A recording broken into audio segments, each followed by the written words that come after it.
నాగమల్లేశ్వరి గారు, ఎమ్మెల్యే కోన రవికుమార్ ఆముదాల వలస, నజీర్ గుంటూరు ఈస్టు, రాజుగారు చోడవరం, అనంతపురం దగ్గుబాటి వెంకటేశ్వర ప్రసాద్. ఈ ఆదిమూలం గతంలో ఆయన పైన ఏదో మళ్ళీ ఆ కేసు ఏదో ఇదైందంటే సూళ్ళూరుపేట ఎమ్మెల్యే. ఇట్లా చదువుకుంటూ పోతే చాలా పెద్ద లిస్ట్ ఉంది. అసలు మన హోంమంత్రి గారికి ఈ లిస్టు ఈ మనుషులు కనబడట్లేదా? ఆడవాళ్ళ ఆర్తనాదాలు వినపడటం లేదా? ఏం జరుగుతోంది అసలు? సార్, మీకు ప్యానెల్లో ఉన్న పెద్దలందరికీ నమస్కారం సార్. ఇవాళ మీరు అన్నట్టుగానే ఒక్కొక్కరు ఈ టీడీపీ పార్టీలో ఉన్మాదుల్లాగా తయారైపోయి ఇంత అన్యాయాలు చేస్తున్నా, ఈ ఎమ్మెల్యేల వల్ల మహిళలు సూసైడ్లు చేసుకుంటున్నా కూడా మన హోంమంత్రి అనిత గారికి మాత్రం కనిపించో వినిపించో, ఏదో అంటారు కదా సార్, చెడు చూడకు చెడు మాట్లాడకు చెడు వినక అన్నట్టుగా ఈవిడికి ఏది కనిపించదు.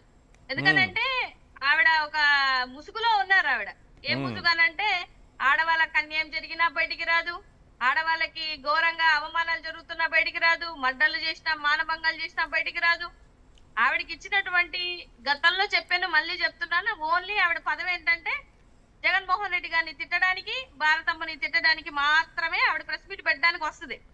అంతకు మించి ఇవాళ అంటే ఎవరినైనా ఏ ఇంట్లో ఆడవాళ్ళనైనా ఈజీగా దూషించవచ్చు, వేధించవచ్చు, తిట్టొచ్చు అని ఏమన్నా వీళ్ళకి ఏమన్నా రైట్ రాసిచ్చారా ప్రజలు? ఏమన్నా అందరి ఇళ్లలోకి చొరబడిపోతారు, వీళ్ళ ఫ్యామిలీలోకి మాత్రం ఎవరు రాకూడదు. ఆఖరికి జూనియర్ ఎన్టీఆర్ ఫ్యామిలీలో కూడా వీళ్ళు చొరబడతారు. సార్, ఇవాళ ఎంత నిసిగ్గు అంటే జూనియర్ ఎన్టీఆర్ ఫ్యామిలీ ఇది టీడీపీ పార్టీ నందమూరి పార్టీయా లేకపోతే నారా పార్టీయా సార్? నాకు తెలియకడుగుతాను. అసలు తారక రామారావు గారు స్టార్ట్ చేసినప్పుడు ఆయన వెహికల్ నడిపిందే హరికృష్ణ గారు. ఆయన స్టార్టింగ్ డే నుంచి కష్టపడి చెమటోడ్చి తండ్రిని కంటికి రెప్పలాగా కాపాడుకుంటూ పార్టీని నడిపిన దాంట్లో 70% ఆయన యొక్క కష్టం ఉంది. మిగతా వాళ్ళందరూ ఎక్కడో సినిమా షూటింగ్లు చేసుకుంటూ ఎక్కడెక్కడో వాళ్ళు ఉద్ధరిస్తే పాపం దగ్గరుండి చూసుకుంది హరికృష్ణ గారే. సాక్షాత్ హరికృష్ణ గారే. మా నాన్నగారు ఒక ఆడియో ఫంక్షన్ లో చెప్పారు, మా నాన్నగారు తనకు పెట్టినటువంటి పేరు ఇది నా అంశరా, నా మనవడ్రా అని చెప్పి ఆయన పేరును ఆయనే దానం చేశాడు బతికుండగానికే జూనియర్ ఎన్టీఆర్ అని చెప్పినటువంటి విషయాలు ఇవాళ వాళ్ళ అభిమానులందరూ మాట్లాడుతున్నటువంటి వీడియోలు ఉంటే ఒకసారి వేయండి. ఈ మొహాలు చూసి మేమేం ఓట్లేయలేదు, వీళ్ళ మొహాలు చూసి మేము వేయలేదు, మేం జూనియర్ ఎన్టీఆర్ గారి ఎన్ని అవమానాలు జరుగుతున్నా కూడా ఆయనను చూసి మేము ఈ పార్టీకి ఓట్లేసామని చెప్పి మాట్లాడుతున్నటువంటి పరిస్థితి ఇవాళ రాష్ట్రంలో ఉందేనంటే, మీ భార్యను తిట్టినప్పుడైతే మాత్రం మీడియా ముందుకు వచ్చి ఏడుస్తారు, మీ అమ్మని తిట్టినప్పుడు మాత్రం మీడియా ముందుకు వచ్చేసి కక్ష, అప్పుడు గుర్తొస్తుంది ఆయనకి రాజ్యాంగం రెడ్ బుక్. ఇవాళ రెడ్ బుక్ అంటున్నాడు, ఆ రోజు రాజ్యాంగం పట్టుకొని కూర్చొని మాట్లాడినటువంటి వ్యక్తి లోకేష్ బాబు గారు.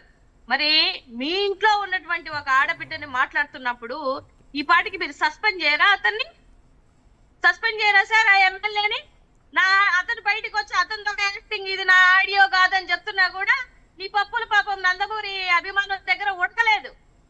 100కి 200% ఇది అతని వాయిసే, మేం నమ్మము అని చెప్తున్నటువంటి విషయం.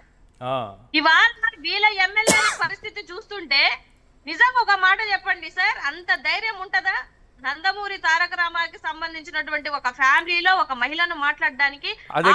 ఒక ఎమ్మెల్యేకి, ఏది ఆ పార్టీలో టికెట్ ఇచ్చినటువంటి ఒక ఎమ్మెల్యేకి అంత అధికారం ఏ విధంగా వచ్చింది? అంత ఈజీగా ఎలా తీసుకొని మాట్లాడి ఉంటారో ఒకసారి సామాన్య ప్రజలు ఆలోచించారు. అసలు ఎన్టీఆర్ ఎక్కడ, నందమూరి ఫ్యామిలీ ఎక్కడ, టీడీపీ ఎక్కడ, ఈయన స్థాయి ఎక్కడ? జస్ట్ 175 నియోజకవర్గాల్లో టికెట్ ఇస్తే పోటీ చేసే అభ్యర్థి.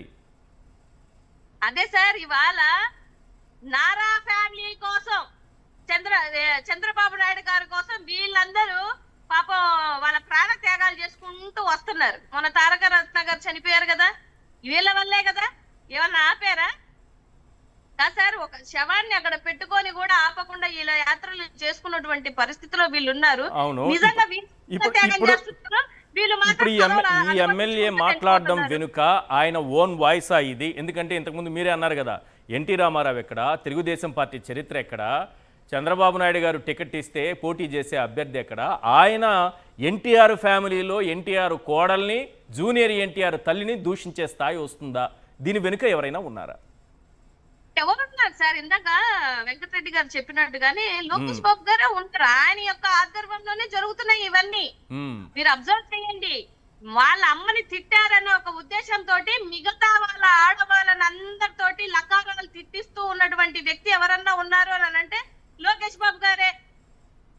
గతంలో భారతమ్మని కూడా చాలా బూతులు తిట్టించి వాళ్ళని ఏదో అరెస్ట్ చేసినట్టు ఒక సినిమా ఏదో క్రియేట్ చేసి మళ్ళీ వాళ్ళే బయటికి తీసుకొని వచ్చి వారం రోజుల తర్వాత ఇవాళ వైఎస్ఆర్సీపీ కార్యకర్తలకైతే ఏంటి నెలల తరబడి బెయిల్ రాదు, కానీ వాడికి మాత్రం అంత బూతు మాట్లాడినోడికి మాత్రం 1 వీక్ లోనో 14 రోజులు, 15 14 రోజులు. days లోనో వాడికి బెయిల్ వచ్చింది. మళ్ళీ ఇప్పుడు వాడు ఎక్కడ తిరుగుతున్నాడు అంటే టీడీపీ కార్యాలయంలోనే తిరుగుతున్నాడు. ఆ, అంటే మీరు దగ్గర నుంచి మాట్లాడిచ్చినట్టే కదా. ఇవాళ వాడు సామాన్య కార్యకర్త కాదు కదా, ఒక ఎమ్మెల్యే కదా. ఒక ఎమ్మెల్యే తోటి నందమూరి గారి వాళ్ళ కోడల్ని అంత బూతు మాట్లాడించినప్పుడు మీరు సన్మానాలు చేస్తున్నారా ఇంట్లో కూర్చొనేనికి? ఈ పాటికి ఆయన ప్రెస్ మీట్ పెట్టో, సస్పెండ్ చేసో, లేకపోతే అరెస్ట్ చేయించో, ఏదో ఒకటి చేయాలి కదా సార్. ఆడవాళ్ళ మీద మీకు ఉన్నటువంటి విలువ, విఘ్నత, విశ్వసనీయత మీరు ప్రదర్శించుకోవాలంటే ఏదో ఒకటి చేసి ఉండాలి కదా. కరెక్ట్. ఇవాళ మీ ఎమ్మెల్యేలు ఏం చేస్తున్నారంటే అర్ధరాత్రులలో మహిళలకి ఫోన్ చేయాల్సిన అవసరం ఏముంది సార్ వీళ్ళకి? 10 గంటల తర్వాత నార్మల్ సెక్షన్స్ ప్రకారమే 7 తర్వాత 8 తర్వాత ఒక మహిళకి కాలే చేయకూడదు. అలాంటిది 10 గంటలకు వీడియో కాల్స్, 10 గంటలకు వచ్చేమో మీ ఆఫీసులలో కూర్చోవాలా? అంటే ఇవాళ ఎట్లుందంటే ఆడబిడ్డ పరిస్థితి, ఒక ఇళ్ల స్థలం కావాలంటే వీళ్ళ దగ్గరకు వచ్చి పడుకోవాలి, లేకపోతే ఒక అడ్మిషన్ కావాలంటే వీళ్ళ దగ్గరకు వచ్చి పడుకోవాలి, లేకపోతే ఒక ప్రిన్సిపాల్ ఈయన అడిగినటువంటి సీట్ ఇవ్వకపోతే వీళ్ళ దగ్గరికి వెళ్ళిపోవాలి. ఒక సెల్ఫ్ రెస్పెక్ట్ ఉన్న మహిళలు బతకొద్దా సార్ ఇక్కడ ఈ రాష్ట్రంలో? మీకు ఎందుకు ఇచ్చారు మహిళలు సీట్లు? నాకు అర్థం కాదు. ఒక ఎమ్మెల్యేకి, ఒక ప్రిన్సిపాల్ కి 10 తర్వాత కాల్ చేయాల్సినటువంటి అవసరం ఏముందని అడుగుతున్నాను సార్ నేను. ఎస్ ఎస్, జూమ్ మీటింగ్ పెట్టేసి జూమ్ కాల్స్ లో తీసుకొని వాళ్ళందరినీ ఆ స్క్రీన్ షాట్లు, ఆ వీడియోలన్నీ బయటకు వచ్చి మాట్లాడుతున్నారు కదా. ఒక దళిత మహిళని కూడా చూడకుండా నోటికి వచ్చినట్టు మాట్లాడితే ఇవాళ సెల్ఫ్ రెస్పెక్ట్ ఉన్న మహిళలు సూసైడ్ చేసుకోక ఏం చేస్తారు సార్ మీరు చెప్పండి? తప్పు చేసే వాళ్ళు తప్పు చేసుకొని భయపడిపోయి కొంతమంది ఉంటారు, కొంతమంది ఇలా బయటకు వచ్చి సూసైడ్ చేసుకొని చచ్చిపోక ఈ రాష్ట్రంలో మహిళలు బతకాలా వద్దా ఒకసారి చెప్పండి. వీళ్ళు చేసే తప్పుడికి ఇంతమంది, ఎవరు కూన రవికుమార్ గాని, నజీర్ గాని, ఆదిమూలం గాని, చోడవరం ఎమ్మెల్యే రాజుగారు గాని, ఇంత మంది విత్ ప్రూఫ్స్, విత్ వీడియోస్ ఇంత బయటకు వచ్చినా కూడా సన్మానం చేస్తున్నారా మీ ఎమ్మెల్యేలకి? అసంతృప్తి వ్యక్తం చేశారు చంద్రబాబు నాయుడు గారు. అసంతృప్తి ఉంది వాళ్ళ మీద. పార్టీకి నష్టం కలిగించదు. వాళ్ళ ప్రాణాలు పోయినా పర్లేదు, వాళ్ళ సూసైడ్ చేసుకున్నా పర్లేదు, వాళ్ళ మానాలు పోయినా పర్లేదు, మీ పార్టీకి మాత్రం నష్టం జరగకూడదు. మీరు ఎన్ని కార్యక్రమాలైనా చేసేసుకోండి, మన పార్టీకి నష్టం కాకుండా చూడండి, చీకట్లో చేసుకోండి అని చెప్తున్నాడు ఆయన. రైట్. ఎస్.